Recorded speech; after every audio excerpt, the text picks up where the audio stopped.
Yesterday, CPI coming in slightly higher than the markets had anticipated. What does that really mean for interest rate outlook? Does it really change the scenario or anything from your side? Good morning, Alishia.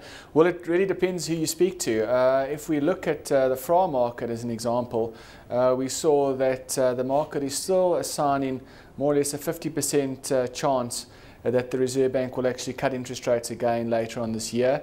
If we look at the bond market, though, we saw yields ticking higher yesterday as a result of those higher than expected inflation data, as well as the general sell-off in US Treasury bonds. And then in terms of our perspective, no, it doesn't really change our outlook either. We still think that the Reserve Bank will have to keep rates on hold for a protracted period of time, but not necessarily cut them. And that's because inflation is probably going to continue to trend higher. And what is of most importance is, of course, that inflation expectations have increased as a result of these cost-push pressures, and we've seen that coming through with the high wage demands. Of course, we've seen it come through on the trade activity index as well last week, showing that input prices have been increasing while selling prices have been stable. And the question really being asked is how sustainable that is actually, how sustainable it is by industry. It's got to feed through to PPI, which we're anticipating later this afternoon as well. Exactly, and if we look at the market consensus for PPI today, expecting PPI inflation to rise from 7.4% up to 7.7%. That's pretty high, and I agree with you, at some point in time that's going to filter through to the consumer. So we know that inflation is headed higher, and as a result, I just don't think we can afford to cut interest rates at this stage of the game.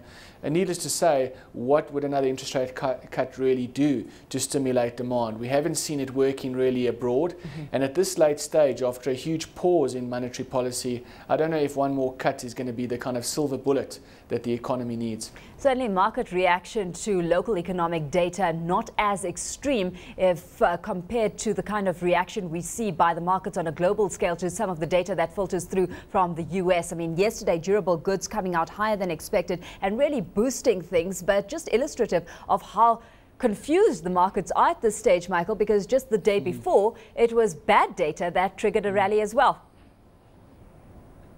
Exactly. I think at the end of the day, everyone is just holding out with bated breath for this Jackson Hole meeting towards the end of the week when Bernanke gives his address, and everyone's just hoping that he's going to come up again with some kind of silver bullet, provide the market with some kind of silver lining to all the doom and gloom that we've seen.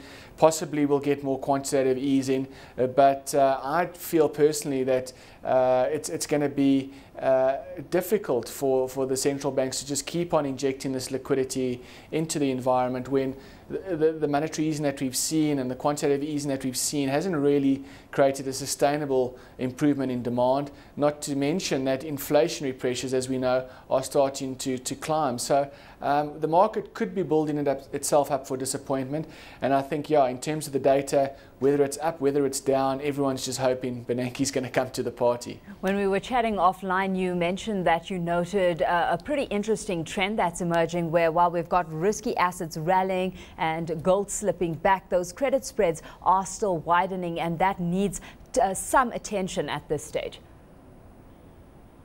I think so. We mustn't lose track of the twin evil out there, and that, of course, is the sovereign debt crisis. We know, and we've been speaking about it again this morning, how gloomy the global growth outlook looks.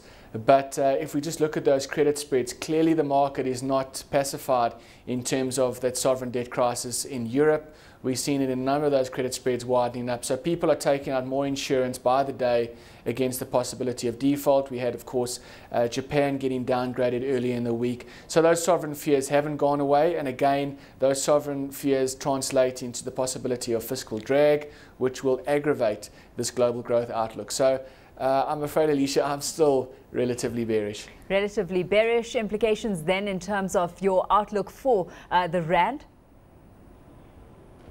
Well, in terms of the Rand, then, you've got to be a buyer of dollars still at these levels. I think We're on track for that 733 level, 740, 750 are kind of the key levels to the top side, and that of course it would be a function of increased risk aversion. So if Bernanke doesn't come to the party end of the week, I would expect risky assets to sell off, with the rand being one of them. And if PPI comes out higher than expected again, and we see more selling of our local bonds, then it would also be conducive to a weaker rand. So still like buying those dollar dips, selling into rand strength.